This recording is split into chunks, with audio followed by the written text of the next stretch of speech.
Hello student, एक बार फिर से आपका स्वागत है आपका अपने जो स्मार्ट स्टडी क्लासेस में। हाँ, तो हमारी इंटरमीडिएट की इंग्लिश की क्लास चल रही थी और जिसमें चल रहा था आपका अनसॉल्व्ड पेपर सन 2020 सेट नंबर 2।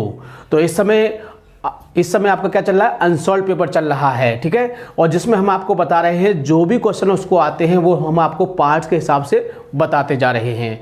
तो आज हम इसका 7वां पार्ट डिस्कस करेंगे। कह सकते हैं कि आज आपको वो क्वेश्चन बताया जाएगा जिसको काफ़ी समय से आपको इंतजार था, यानी कि अनसीन पैसेज वाला। तो हम आपको बता चुके हैं कि एक अनसीन पैसेज होता है, यानी कि जिसको पहले कभी आपने देखा ना हो, ना कभी पढ़ा हो, ऐसा पैसेज दिया होता है। और उस पैसेज के नीचे क्या दिए होते हैं, क्वेश्चंस दिए होते हैं, और उन क्वेश्चंस के आंसर उस पैसेज के बेस पर हमको लिखने होते हैं, ठीक है। तो आज हम ये आपका लास्ट क्वेश्चन होता है, इसका कौन सा होता है, लास्ट क्वेश्चन होता है, 13वां क्वेश्चन होता है, जिसमें क्या दिया होता है, एक अनसीन पैसेज दिया होता है और नीचे कुछ क्वेश्चंस दिए होते हैं और उन क्वेश्चनों के आंसर हमको उस पैसेज के बेस पर देने होते हैं। तो आज हम इसको डिस्कस करेंगे और इसको हम कैसे करते हैं, इसकी हमने एक आपको वीडियो प्रोवाइड की थी और उसमें हमने आपको बताया था बहुत अच्छी तरह से कि हम एक अनसीन पैसेज को कैसे करते हैं, ठीक है। यदि आपने उस वीडियो को देखा होगा तो आप इस पैसेज को बहुत ही अच्छी तरह से कर सकते हैं, बिल्कुल भी आपको दिक्कत नहीं होगी, ठीक है। तो ज़्यादा समय वेस्ट करते हुए चलते हैं अपने टॉपिक की ओर। क्लास 12th इंग्लिश, यानी कि 12th क्लास की इंग्लिश की क्लास चल रही थी और जिसमें चल रहा था हमारा अनसॉल्व्ड पेपर सन 2020 सेट नंबर 2। और हम इसका पार्ट डिस्कस करेंगे आज 7वां। कौन सा पार्ट, 7वां पार्ट। और क्वेश्चन होगा आपका 13वां क्वेश्चन, यानी कि जो सेक्शन बी का 13वां क्वेश्चन कह सकते हैं कि ये आपका लास्ट क्वेश्चन है। कैसा है, लास्ट क्वेश्चन है। इसके बाद आपका सेट नंबर 2 भी क्या हो जाएगा, पूरी तरह से समाप्त तो हो जाएगा। तो क्या होता है, यानी कि आपको एक पैसेज दिया होगा, जिस तरह से देखो मैंने पैसेज इस पर लिख दिया है ताकि जिन स्टूडेंट के पास अनसॉल्व्ड पेपर नहीं है वो इसको इसमें से ही समझ सकते हैं, बिल्कुल भी उनको दिक्कत नहीं आएगी यदि उनके पास कोई अनसॉल्व्ड पेपर नहीं होगा। और जिनके पास है तो वो तो उसको देख कर भी सकते हैं, ठीक है ना।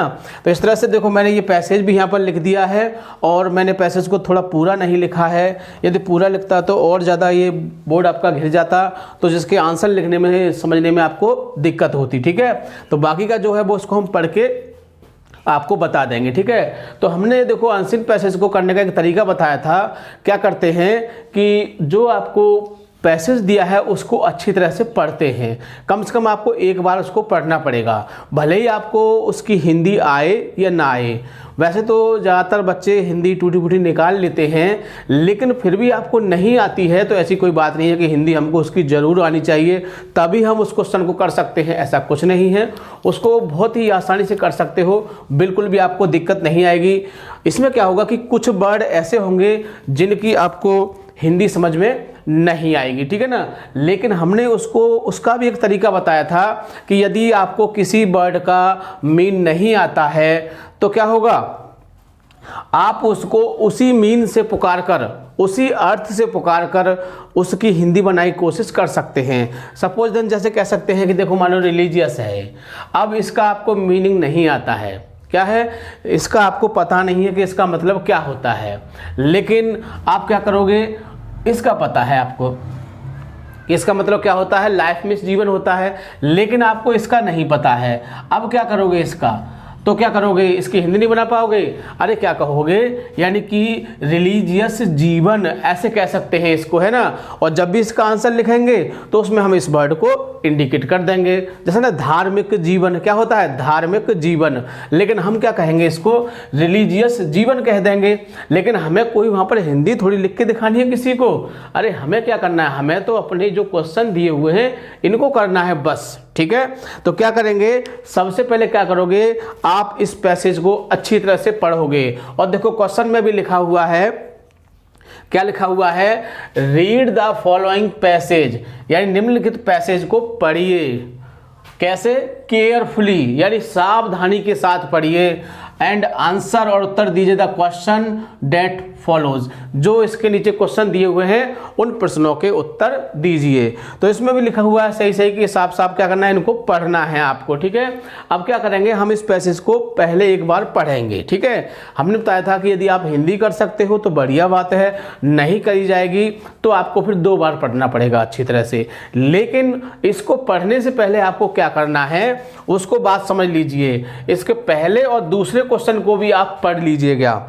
जब आप इस पैसेज को पढ़ो तो उससे पहले और दूसरे क्वेश्चन को पढ़ लेंगे। क्यों कि जो 2 क्वेश्चन होते हैं आपके पहले और दूसरे वाले, वो इसमें आपके छांटने वाले होते हैं। कैसे होते हैं, मान लीजिए कि छांटने वाले होते हैं, जिनको आप कैसे छांट के यहाँ से यहाँ तक, यहाँ से यहाँ तक, यहाँ से यहाँ तक ऐसे करके कर सकते हैं। इसीलिए इन क्वेश्चनों को आपको पहले पढ़ना पड़ेगा। भले ही आप सारे क्वेश्चन न पढ़ें, लेकिन 2 क्वेश्चनों को आप अच्छी तरह से पढ़ लीजिए, ताकि जब पैसेज आप पढ़ें तो आप उन क्वेश्चनों को उसमें इंडिकेट कर सकें, उन क्वेश्चनों को आसानी से देख सकें। तो देखो पहले हम क्वेश्चन पढ़ लेते हैं, ताकि जब हम इस पैसेज को पढ़ेंगे तो हमें इसका आंसर कहीं मिल न जाए, ठीक है ना।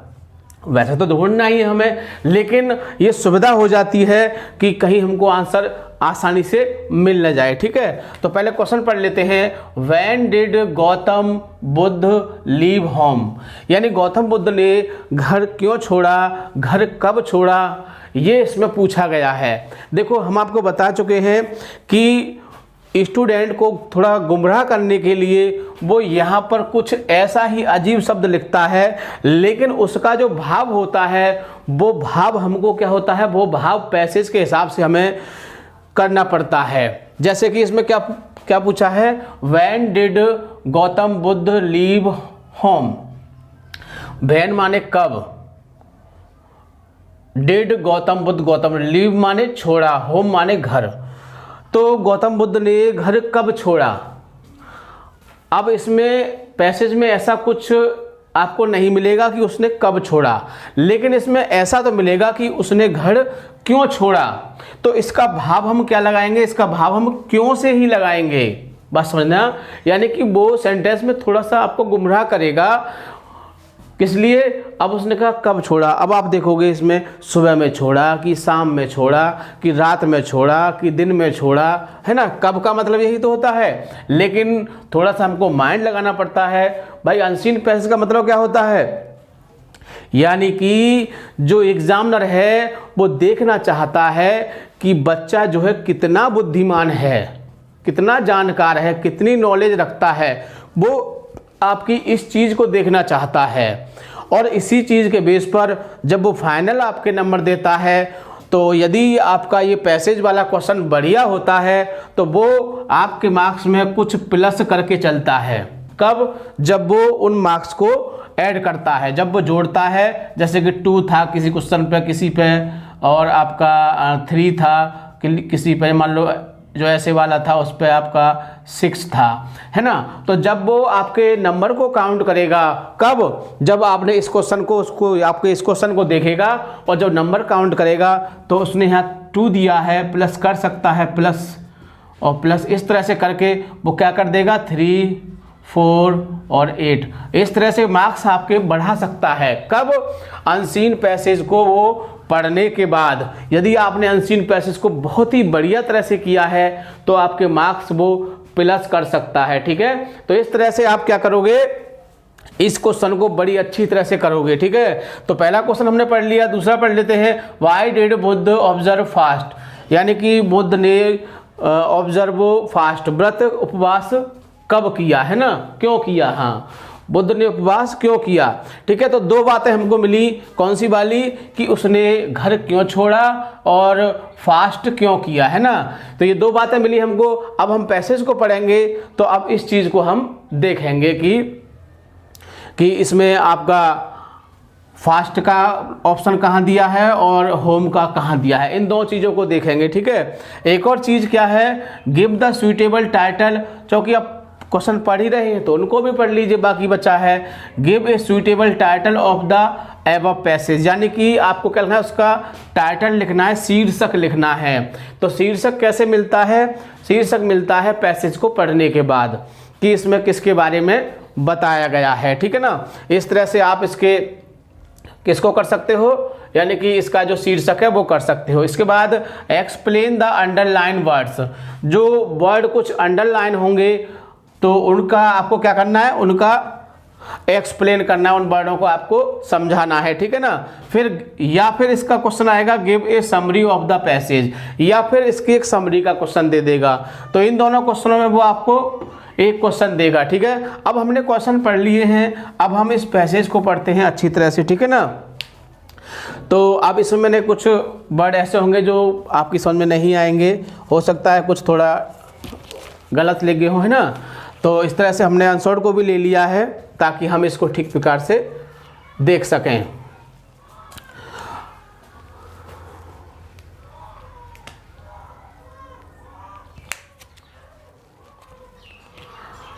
तो क्या दिया है इसमें, the family name of the Buddha, जो बुद्ध का जो पारिवारिक नाम था, वाई विच, जिससे ही इज ऑफ्टन कॉल्ड, जिस नाम से उसे पुकारा जाता था, यानी कि बुद्ध का जो पारिवारिक नाम जिस नाम से उसे पुकारा जाता था, वाज गौतम, वो क्या था उसका नाम, वो उसका नाम गौतम था। क्या था, गौतम था। ठीक है ना, यानी कि उसका जो नाम क्या था, उसका नाम गौतम था।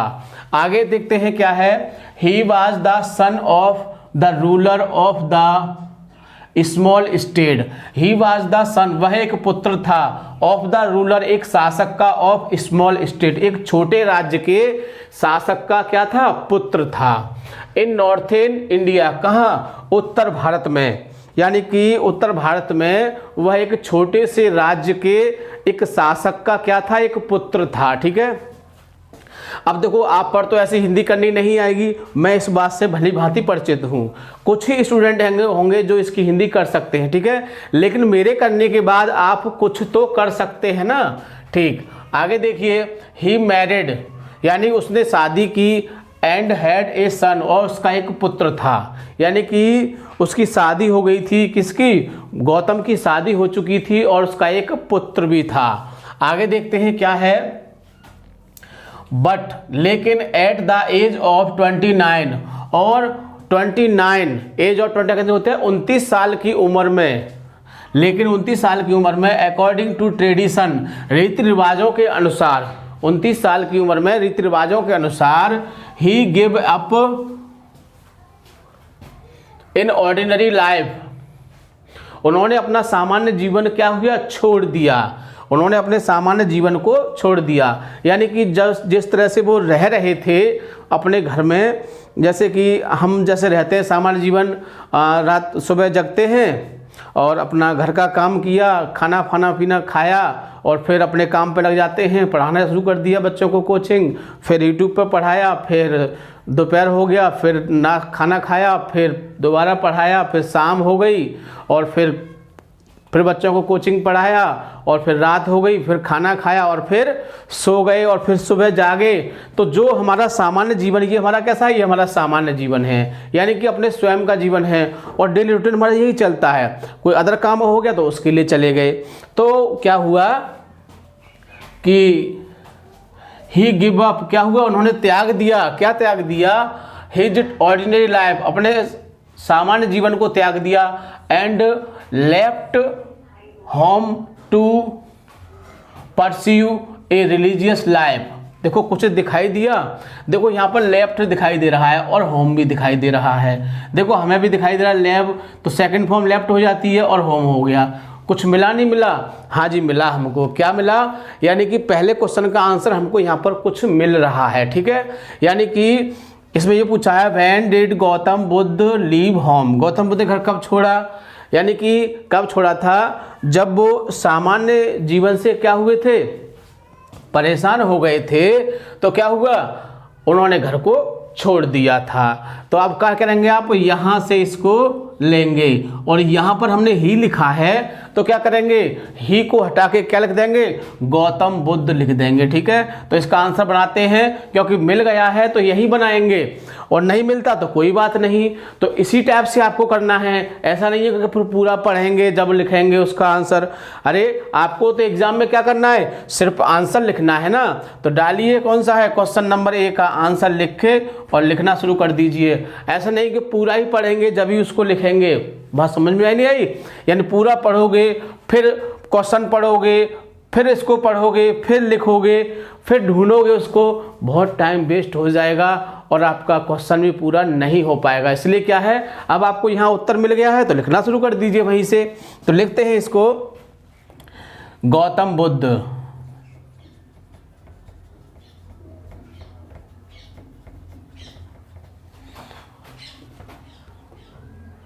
गौतम बुद्ध। अब इसमें देखो डिड दिया है तो अपनी तरफ से भी कर सकते हैं, तो क्या हो जाएगा, ये लेफ्ट हो जाएगा।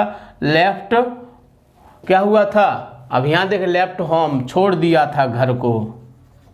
क्यों छोड़ दिया, टू परस्यू, अपनाने के लिए।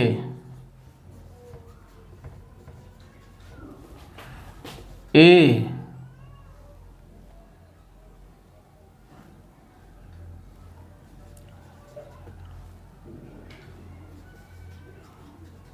Religious life.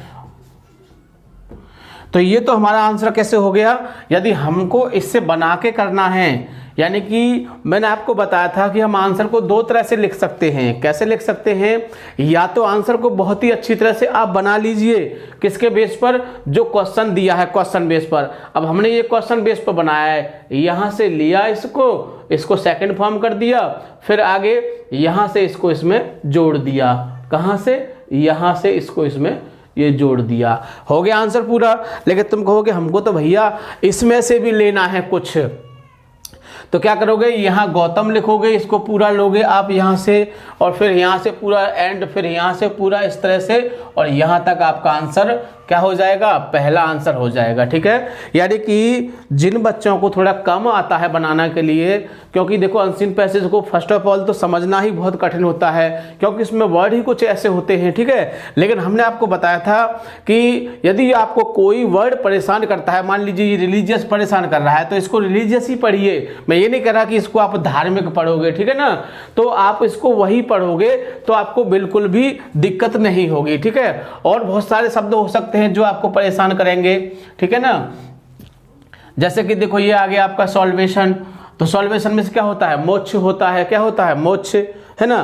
तो क्या करोगे, है ना, मेडिटेशन में ध्यान होता है, तो इसको मेडिटेशन ही कहो, ध्यान कहो, मनन कहो, क्या कहोगे, अरे इसको खाली हम मेडिटेशन ही कहेंगे। ठीक है ना, तो इस तरह से आप बहुत ही आसानी से कर सकते हैं, बिल्कुल भी दिक्कत नहीं आएगी। आपको ये नहीं सोचना है कि हमको पूरे की हिंदी आनी चाहिए, पहले पूरे की हिंदी करेंगे, उसके बाद फिर क्वेश्चन करेंगे, क्वेश्चनों की हिंदी करेंगे। अरे इतना समय किसके पास है, अरे मात्र 6 नंबर का क्वेश्चन है, और मेरे हिसाब से इसमें 6 से ज़्यादा मिनट भी नहीं खर्च होनी चाहिए। 6 का है तो 6 मिनट होनी चाहिए, और नहीं तो तुम 2 मिनट में तो इसको एक बार पढ़ पाओगे, 2 मिनट में फिर दोबारा पढ़ पाओगे, और फिर क्वेश्चन पढ़ोगे, फिर तीसरी बार 6 मिनट इसमें लिखोगे कब। यानी कि आपको पहली बार में ही पढ़ना है, और पहले क्वेश्चनों को पढ़ना है, 2 क्वेश्चन तो आपको पहले पढ़ने हैं, और पढ़ते जाइए और आंसरों को ढूंढते जाइए और चलते जाइए। अब आपका एक आंसर कंप्लीट हो गया, कोई बात नहीं, अब इसको देखना ही नहीं दूसरे पे, why did Buddha observe fast, अब फास्ट वाले को देखना है। ठीक है, चलते हैं आगे। This was not an unusual thing, यह कोई असामान्य बात नहीं थी, टू डू इन इंडिया, कब, कहाँ पर, भारत में, यह भारत में कोई असामान्य बात नहीं थी। एट दैट टाइम, उस समय क्या होता था, many member of the other classes, यानी कि दूसरे जो धर्मों के लोग थे, दूसरी जातियों के जो लोग थे, बिकेम रिलीजियस वेंडर, यानी कि वो धार्मिक बन के घुमंतु भी बन चुके थे। यानी कि ये कोई सामान्य बात नहीं थी, ऐसा बहुत सारे लोग पहले से क्या बन चुके थे, उन्होंने घर बार छोड़ दिया था, घूमते रहते थे और धर्म की बात प्रचार करते रहते थे। तो यानी ये काम कोई नया नहीं था। अब क्या हुआ, ही स्टडी, उसने अध्ययन किया, विद 2 टीचर, किसके द्वारा, 2 अध्यापकों के द्वारा, प्रैक्टिस की, मेडिटेशन किसकी, ध्यान की, मनन की। कहा कि 2 अध्यापक बुलाए, बोले कि हमें आप ध्यान और मनन करना सिखाइए हमको। ठीक, आगे क्या हुआ फिर, एंड एसेस्टिज्म, और क्या की, और तपस्या की, but was not satisfied with that the way of other would certainly lead to salvation. आगे क्या हुआ, यानी कि क्या हुआ, उन्होंने 2 अध्यापकों से पढ़ा ध्यान मग्न के लिए, एंड तपस्या भी की, बट वाज नॉट सेटिस्फाइड, लेकिन वो संतुष्ट नहीं हुए उससे। That the way of either would certainly, निश्चय ही क्या हुआ, लीड टू सॉल्वेशन। अब क्या हो गया उनको, यानी कि वैराग्य, जिसको बोलते हैं मोक्ष, यानी कि वो क्या चाहते थे, मोक्ष प्राप्त करना चाहते थे। ही वंडर्ड ऑन, वह घुमंतु हो गए, यानी वह भी घूमने लगे। सीकिंग, खोज करने लगे, किस चीज की खोज करने लगे, मोक्ष की। द ट्रू पथ, किसकी, सत्य के रास्ते की खोज करने लगे। ही फास्टेड, अब आ गया ना, आ गया fasted, until he was nearly dead, यानी कि उन्होंने व्रत रखा, कब तक, जब तक कि वो मर न जाएं, यानी कि जब तक कि उनको मृत्यु का क्या ना मिल जाए, मृत्यु का जब तक उनको मोक्ष प्राप्त न हो जाए, यानी कि जब तक उनको मोक्ष प्राप्त नहीं हो जाएगा तब तक क्या किया, बोले तब तक मैं फास्ट करता रहूँगा, तब तक मैं उपवास रखता रहूँगा। तो देखो फास्ट वाली बात आ चुकी है हमारे सामने, अब इसको भी हम कर देते हैं। ठीक है, तो अब इसमें ये पूछा है कि बुद्धा ने फास्ट क्यों रखा था, जो गौतम बुद्ध थे उन्होंने फास्ट क्यों रखा था, तो उन्होंने मोक्ष की प्राप्ति के लिए फास्ट रखा था। तो इसको भी हम बनाते हैं, ये भी यहाँ पर हमको मिल चुका है, तो आंसर नंबर बी आ चुका है। तो लिखेंगे बुद्ध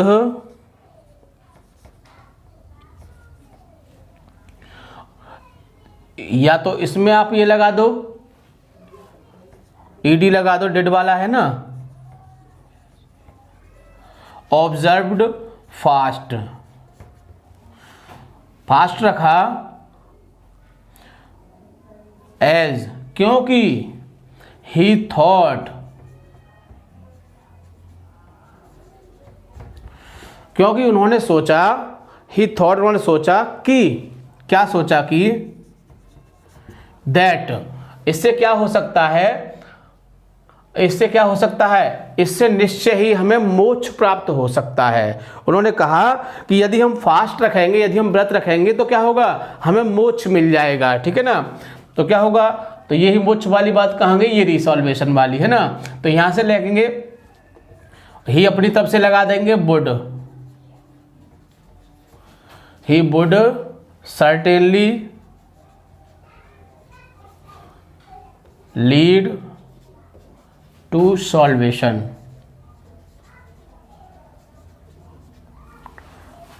सॉल्वेशन, यस, हाँ जी, तो क्या होगा, सॉल्वेशन, निश्चय हमको क्या मिल जाएगा, मोक्ष मिल जाएगा। ठीक है, इस तरह से देखो दूसरा आंसर भी हो गया। अब आंसर नंबर सी आता है। अब सी के लिए क्या कह रहा है, देख लो, सी को भी देख लेते हैं। Give a suitable title of the passage, यानी कि आपको क्या करना है, आपको इसका क्या लिखना है, टाइटल लिखना है। क्या लिखना है, टाइटल। अब टाइटल का मतलब क्या होता है, यानी कि ये जो आपको दिया हुआ है इसका क्या करना है, इसका टाइटल लिखना है आपको। अब टाइटल का मतलब क्या होता है, यानी कि इस पैसेज में आपने पढ़ा बहुत अच्छी तरह से, अब आपको क्या फील हो रहा है, कोई बताएगा। हाँ जी, हमको यही फील हो रहा है कि इसमें गौतम बुद्ध के बारे में बताया गया है कि गौतम बुद्ध ने किस तरह से उसको धर्म को अपनाया था और किस तरह से उन्होंने मोक्ष को निर्माण प्राप्त किया था। तो देखो अभी मैंने आपको बताया पैसेज पूरा नहीं लिखा हुआ है, कुछ और रह गया है इसमें। अब कहाँ तक लिखा है, meditation at the end of which, which के बाद है इसमें आपका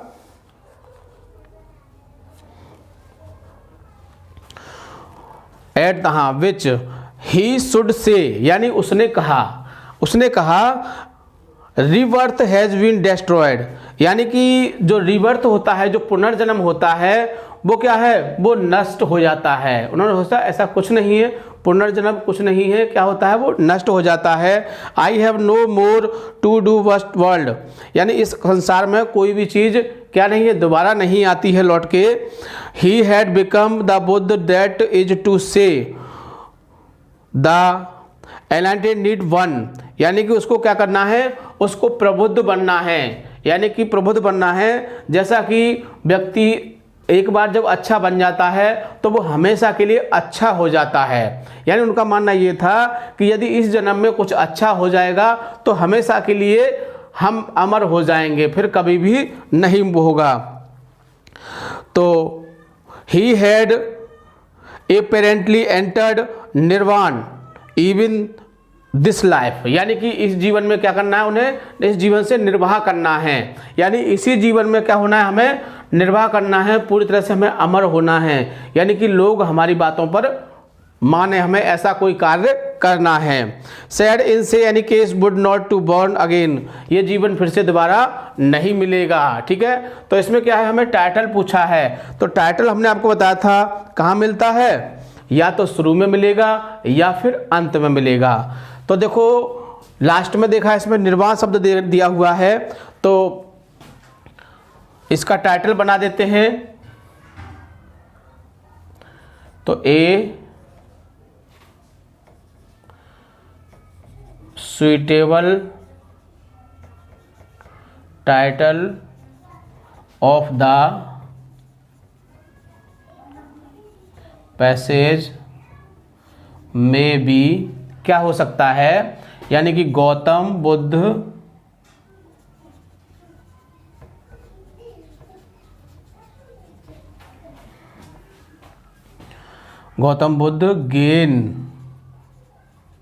गेन्स प्राप्त किया।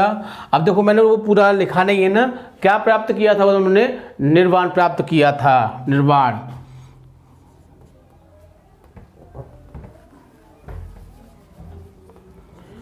NIRVAN, यानी कि इसमें बताया गया है कि गौतम बुद्ध ने किस तरह से निर्वाण को प्राप्त किया था, यानी किस तरह से वो अमर हो गए थे, ऐसा इसमें बताया गया है। तो इस तरह से हमने इसको ले लिया। ठीक है, अगर आपको फिर भी नहीं आ रहा है तो क्या कहोगे, पैसेज में भी, यानी कि tell about Gautam Buddha life, किसके बारे में बताया गया है, गौतम बुद्ध अबाउट लाइफ। तो टेल्स अबाउट गौतम बुद्ध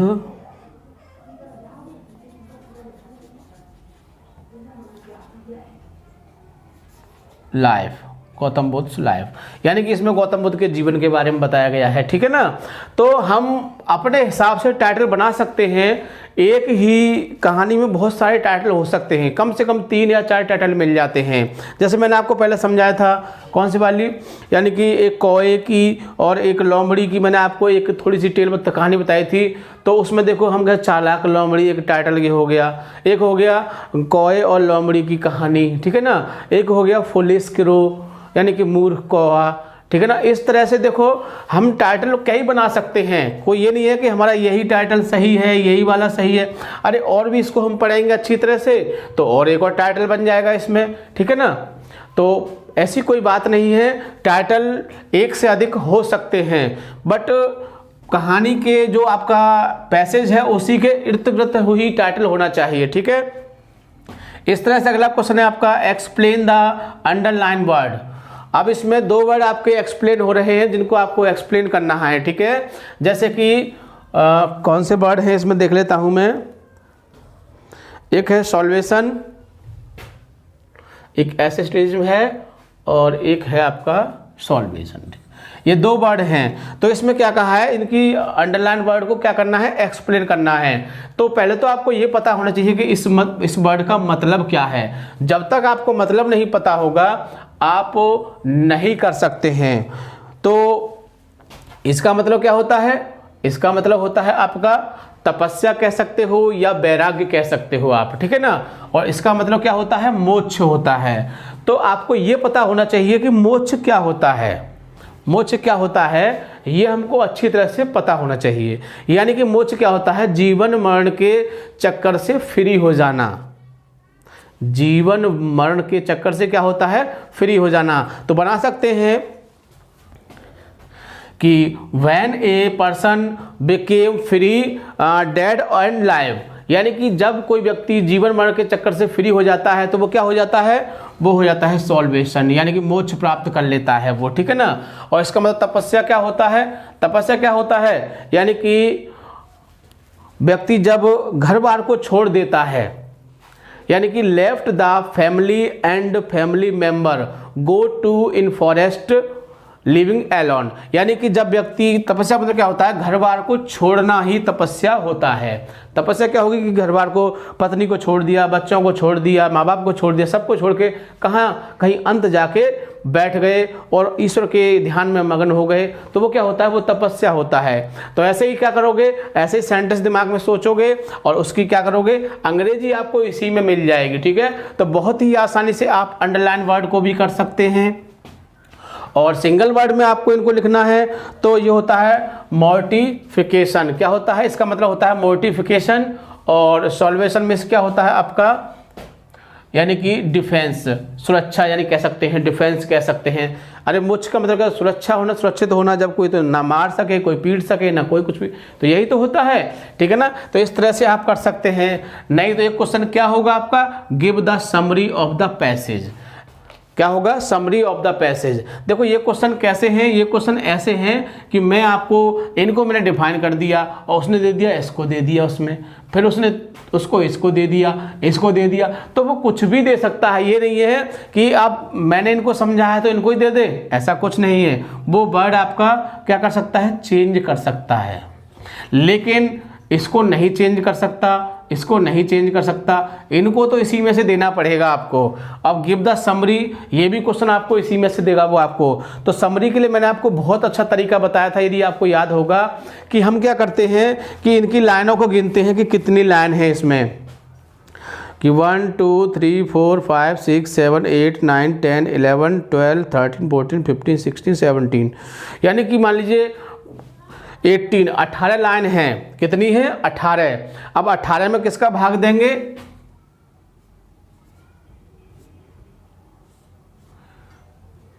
3 का भाग देंगे, है ना, 4 का, 4 तो 5 लाइन होगी मान लीजिए, और 1 लाइन और बढ़ा दीजिए, यानी कि 6 लाइन। यानी कि जो संख्या दी हो उसमें आप क्या करोगे, 4 का भाग दोगे उसमें। तो कितनी लाइन थी हमारी, 18 लाइन में 4 का भाग दिया और फिर जितनी आ गई उसमें प्लस 1 लाइन बढ़ा के, यानी कि अगर हमें इसकी समरी लिखनी है तो जो हमारी टोटल लाइन होंगी आपकी उसमें क्वेश्चन पेपर में, उन लाइनों को गिनोगे, 4 का भाग दोगे और फिर 1 लाइन उसमें बढ़ा के लिख दोगे। यानी कि इसको यहाँ से यहाँ तक ले लिया, फिर इसको छोड़ दिया, फिर दूसरा कहीं फुल स्टॉप से इसको ले लिया, यानी कुल मिला के आपको इस तरह से इसको समरी को लिखना है। और कुछ शुरू का भी मैटर आना चाहिए और कुछ बीच का भी, कुछ अंत का भी, ठीक है ना।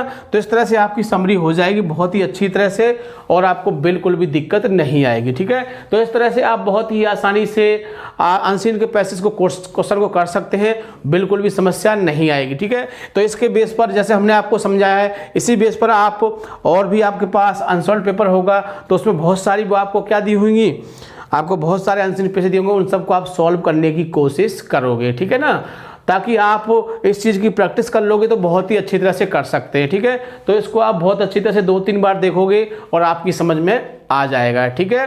तो सबसे खास बात, वीडियो को लाइक या शेयर करना नहीं भूलोगे ताकि और विद्यार्थी इस क्वेश्चन को आसानी से कर सकें, ठीक है। थैंक यू, जय हिंद, जय भारत।